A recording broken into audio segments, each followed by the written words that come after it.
الحمد لله الذي فضل أمة الإسلام بمزايا وفضائل ليست لغيرها من الأمم، وأشهد أن لا إله إلا الله وحده لا شريك له، وأشهد أن سيدنا محمدًا عبده ورسوله صلى الله عليه وعلى آله وأصحابه ومن تبعهم بإحسان إلى يوم الدين. أما بعد، فيا أيها الناس اتقوا الله واعتصموا بحبل الله وتمسكوا بسنة الحبيب المصطفى رسول الله صلى الله عليه وسلم، واغتنموا هذه الأيام الفاضلة بالأعمال الصالحة، لأن العمل الصالح في هذه الأيام أحب إلى الله تعالى من العمل الصالح في غيرها.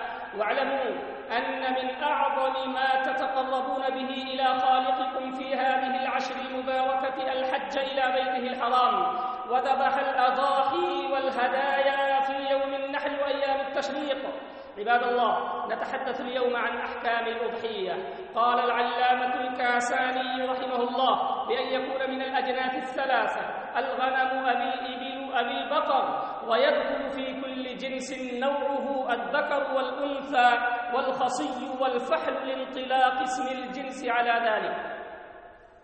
ومن أحكامها أنه يستحب للمضحي ألا يقص أظافره وألا يحلق شعره بعد رؤية هلال ذي الحجة حتى يضحي تشبها بالمحرم رغبة في كسب الأجر. فالنبي صلى الله عليه وسلم قال: من كان له ذبح يذبحه فإذا أهل هلال ذي الحجة فلا يأخذن من شعره ولا من أظفاره شيئا حتى يضحي. رواه مسلم رحمه الله تعالى في الأضاحي. ومن الشروط أن تكون سالمة من العيوب، فلا تكون العوراء وهي التي قد انخسفت عينها وذهبت، وكذلك العمياء لا تجزئ ولا تجزئ المريضة لأن ذلك ينقص لحمها ويفسده، ولا تجزئ العرجاء وهي التي بها عرج فاحش، ولا تجزئ العجفاء التي لا تنقي وهي الهزيلة التي لا مطل في عظامها. وهذا كما جاء من حديث براء بن عازب رضي الله تعالى عنه أنه قال: قال النبي صلى الله عليه وسلم: 4 لا يجزين في الأضاحي: العوراء البين عورها، والمريضة البين مرضها، والعرجاء البين ضلعها، والكسيرة التي لا تنقي.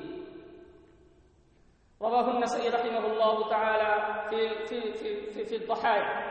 فهذه العيوب 4 من شروط الأضحية، وما كان أشد منها مانعة من الإجزاء، وما عداها يجزئ كمخروقة الأذن، ويجزئ الخصي وذاهب القرن ومكسور القرن إلى نصفه والتي لا أسنان لها. فالأفضل أن تكون الأضحية كريمة كاملة الصفات غالية الثمن سالمة عن العيوب، وكلما كانت أكمل فهي أحب إلى الله تعالى.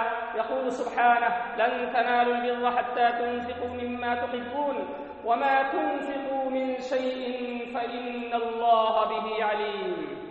وتجزئ الشاة عن 1، والبدنة والبقرة عن 7، وذلك لحديث سيدنا جابر بن عبد الله رضي الله عنه قال: نحرنا مع رسول الله صلى الله عليه وسلم عام الحديبية نحرنا مع رسول الله صلى الله عليه وسلم عام الحديبية البدنة عن 7 والبقرة عن 7.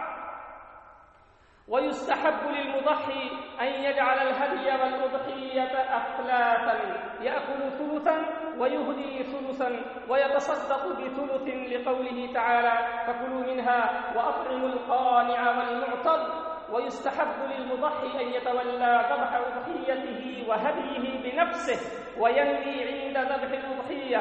ويستحب للمرأة أن يستنيب رجلا يذبح عنها. عباد الله، هناك أحكام أخرى، فمنها أنه لا يجوز بيع شيء من الأضحية لأنها بالذبح تعينت لله بجميع أجزائها، ولهذا لا يعطي الجزار منها شيئا على سبيل الأجرة. فعن علي رضي الله عنه قال: أمرني رسول الله صلى الله عليه وسلم أن أقوم على بدنه وأن أتصدق بلحمها وجلودها وأجلتها وألا أعطي الجزار منها قال: نحن نعطيه من عندنا. رواه مسلم رحمه الله تعالى في الحج. أيها المسلمون، اعلموا أنه يسن للرجال والنساء والكبار والصغار تكبير الله عز وجل، فكبروا: الله أكبر الله أكبر، الله أكبر الله أكبر، لا إله إلا الله والله أكبر، الله أكبر ولله الحمد. وهذا سنة، والتكبير سنة للرجال والنساء والكبار والصغار بعد كل صلاة، بعد انتهاء كل صلاة مفروضة. ويبدأ وقت هذا التكبير لغير الحجاج من فجر يوم عرفة إلى صلاة العصر من آخر أيام التشريق. والله نسأل أن ينعم علينا ويجزينا أجر المحسنين، وأن يتقبل منا، إنه هو السميع العليم. أعوذ بالله من الشيطان الرجيم. لن ينال الله لحومها ولا دماؤها ولكن يناله التقوى منكم، كذلك سخرها لكم لتكبروا الله على ما هداكم وبشر المحسنين. أقول قولي هذا وأستغفر الله لي ولكم ولسائر المسلمين فاستغفروه، إنه هو الغفور الرحيم.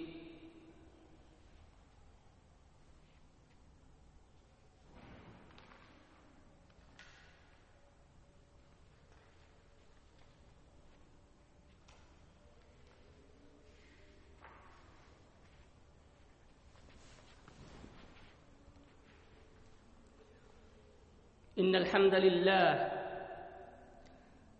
نحمده ونستعينه ونستغفره ونؤمن به ونتوكل عليه، ونعوذ بالله من شرور أنفسنا ومن سيئات أعمالنا. من يهده الله فلا مضل له ومن يضلل فلا هادي له، وأشهد أن لا إله إلا الله وحده لا شريك له، وأشهد أن سيدنا محمدًا عبده ورسوله صلى الله عليه وعلى آله وأصحابه ومن تبعهم بإحسان إلى يوم الدين.